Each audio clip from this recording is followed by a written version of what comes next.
Assalamualaikum warahmatullahi wabarakatuh.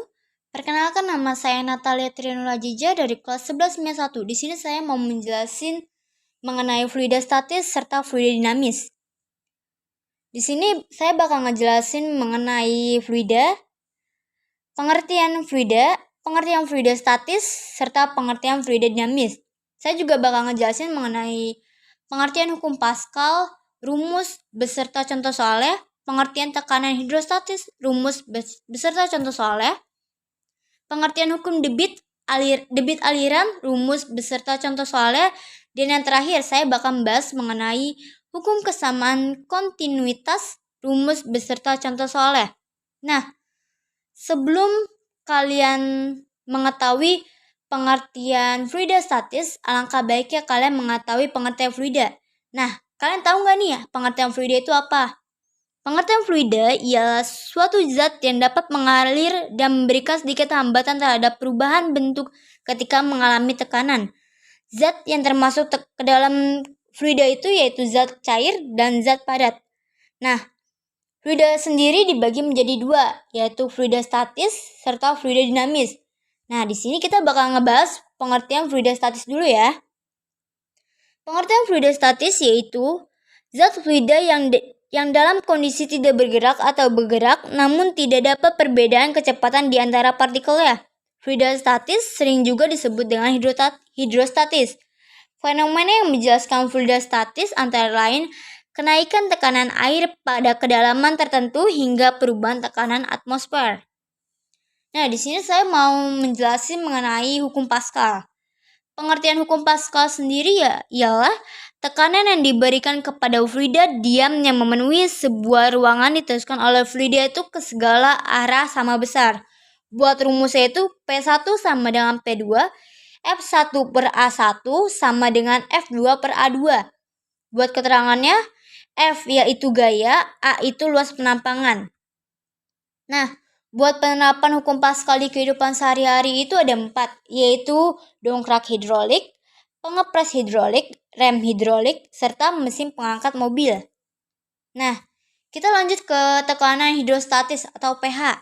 Pengertiannya ialah tekanan di semua titik yang terletak pada satu bidang mendatar di dalam satu jenis zat cair besarnya sama. Buat rumusnya pH sama dengan Rho.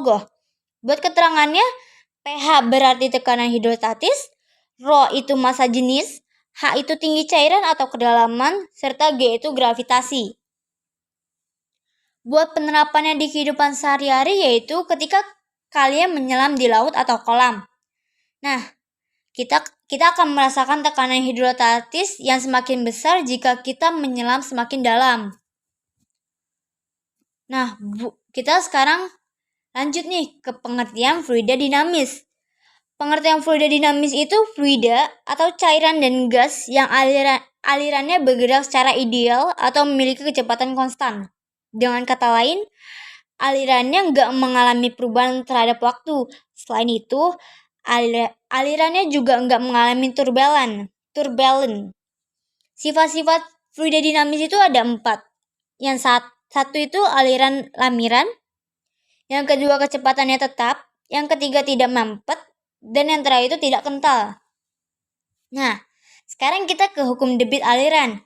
Pengertian hukum debit aliran yaitu hukum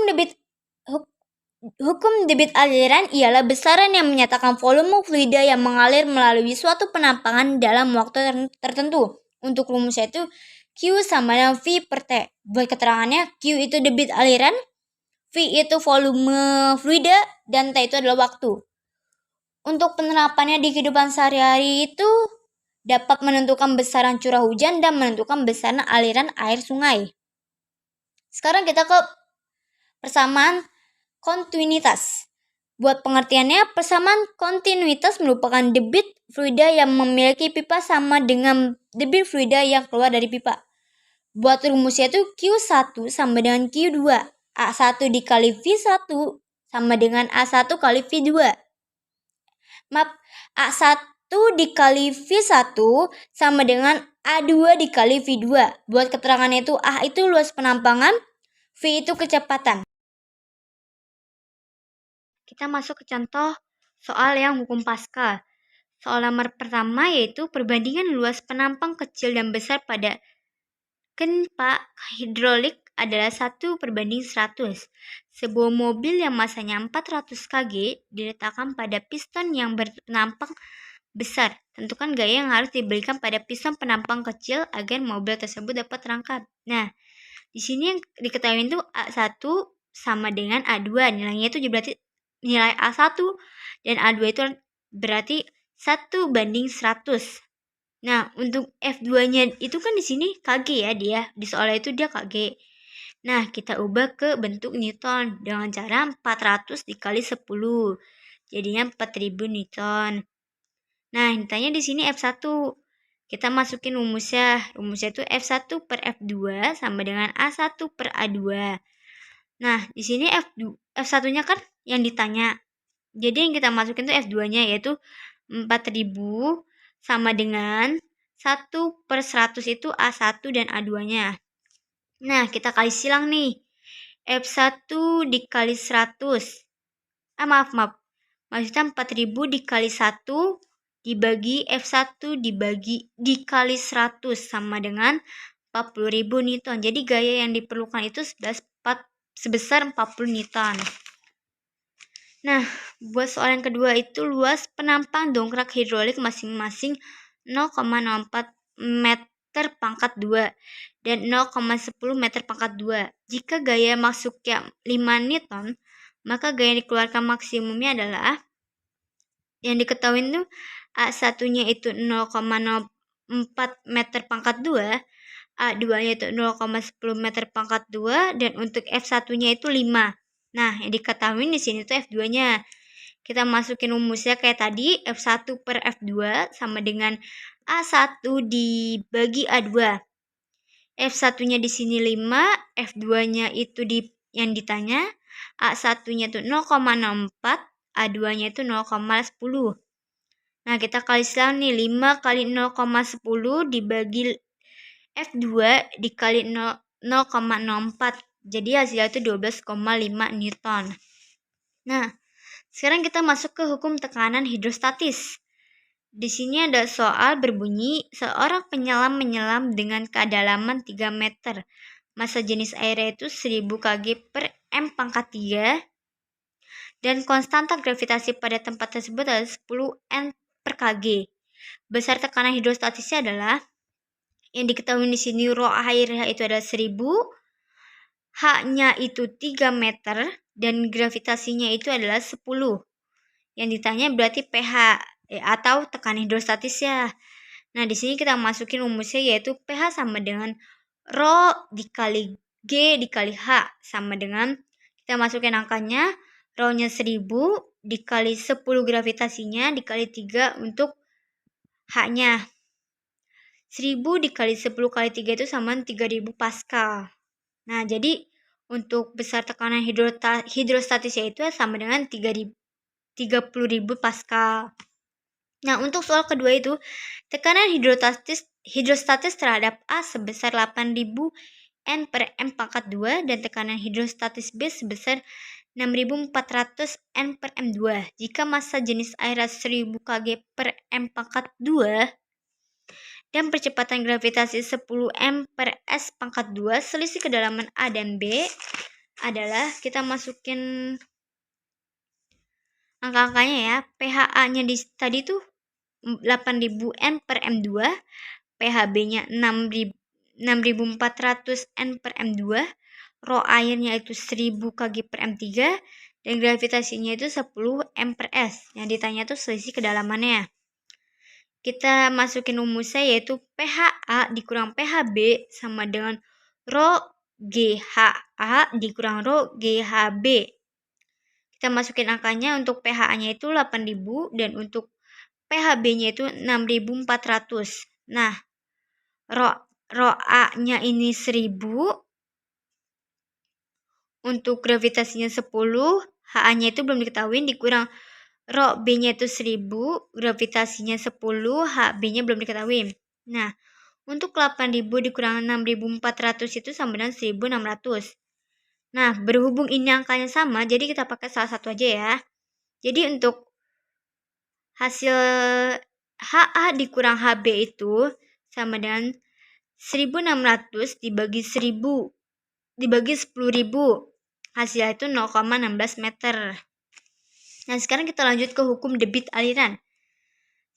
Contoh soal yang pertama itu debit air adalah 25 cm pangkat 3 per detik, sedangkan volume wadah yang diisi air adalah 314 cm pangkat 3. Hitunglah berapa waktu yang diperlukan untuk mengisi penuh wadah tersebut. Nah, kita masukin angka yang adanya ya. Jadi di sini tuh ada Q-nya itu 25 cm pangkat 3 per detik. Untuk V-nya itu 314 cm pangkat 3. Yang ditanyanya itu waktu. Kita masukin rumus ya. Rumus awalnya itu kan Q sama dengan V per T. Nah, karena di sini yang dicarinya itu waktu, jadi kita pakai rumus ini nih. V per Q.